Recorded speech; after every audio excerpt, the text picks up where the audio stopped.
Do you know what the time value of money is? Do you know what discounted cash flows refer to? This video is for you.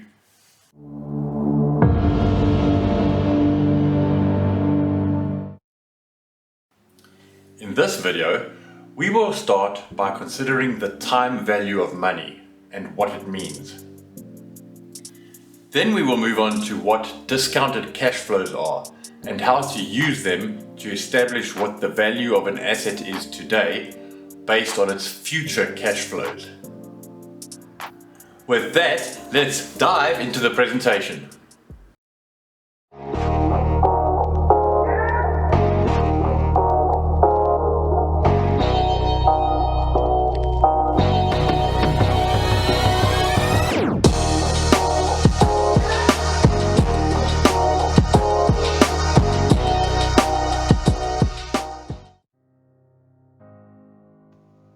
We start by considering the time value of money.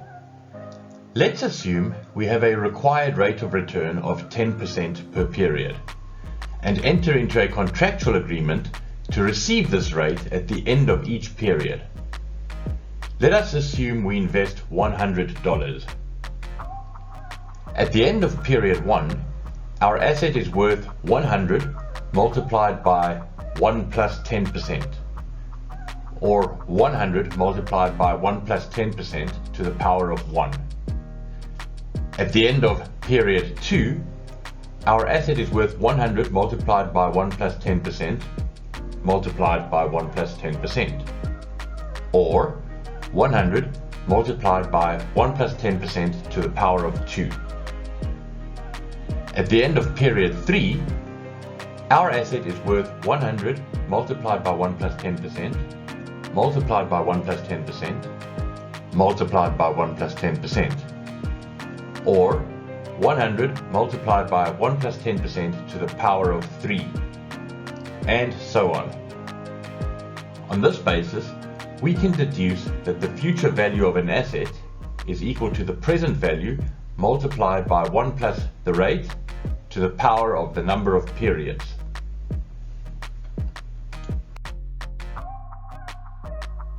We can then take the formula we have deduced and rearrange it to calculate the present value of an asset. Therefore, we can calculate the value of our asset at the end of the period or the beginning of the period. Coming back to our investment that paid 10% per period, we assumed we would invest $100. And let's assume that the investment will pay interest for 10 periods and then be returned to us. We can see at the end of period 1, our investment is worth $110. At the end of period 2, our investment is worth $121. At the end of period 3, our investment is worth $133, and so on, until the end of period 10, when our investment is worth $259. We will receive $259 at the end of the period, which comprises our initial investment of $100 and growth due to our returns on investment of $159.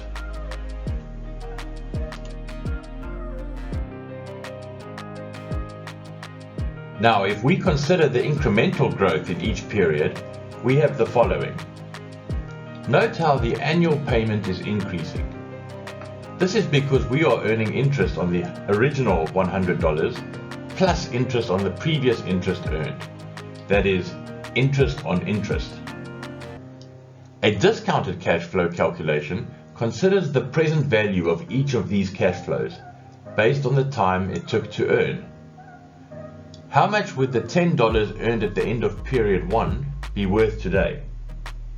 How much would the $11 earned at the end of period 2 be worth today? How much would the $12 earned at the end of period 3 be worth today? And so on.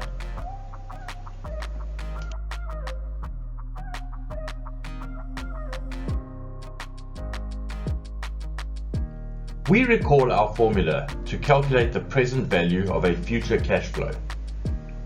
We can see that each cash flow is worth $9.09 in today's terms. We can see that if we add up the cash flows, it totals $159 by the end of period 10.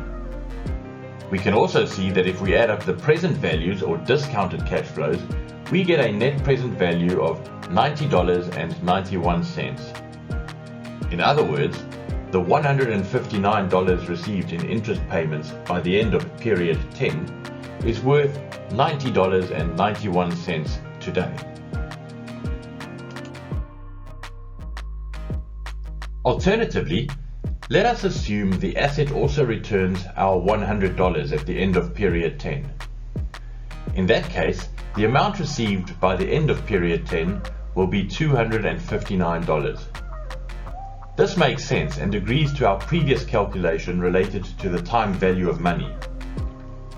We note that our cash flow in period 10 is $124, which comprises $24 of interest and $100 initial investment being returned.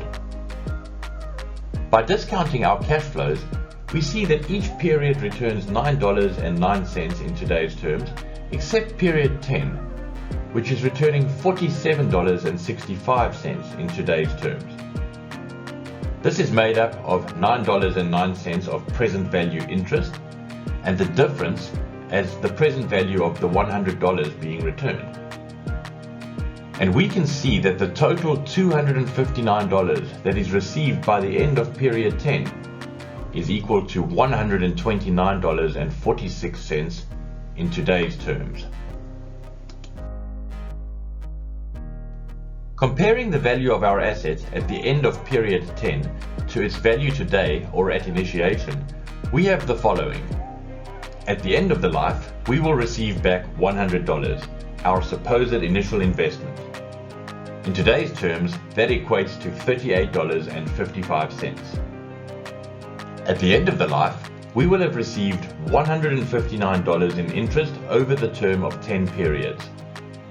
In today's terms, that equates to $90.91. At the end of the life, the total received will be $259.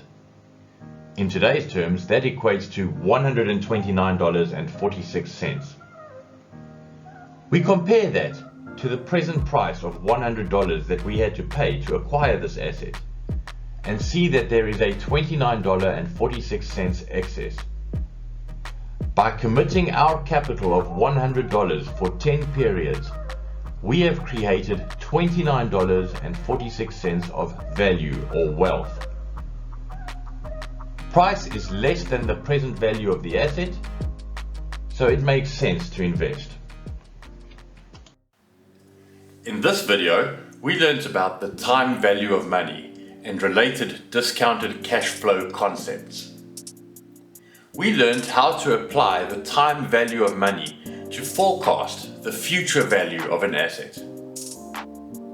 We then learned how to consider future cash flows and discount them back to present value.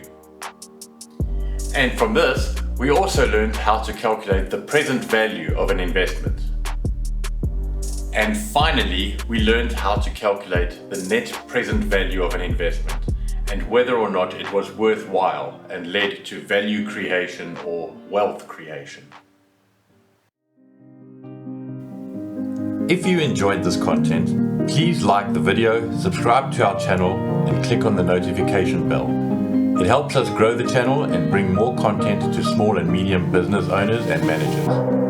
Also, be sure to check the description below for any related product affiliate links. And finally, please comment on the video or click on our community tab to further interactions and updates.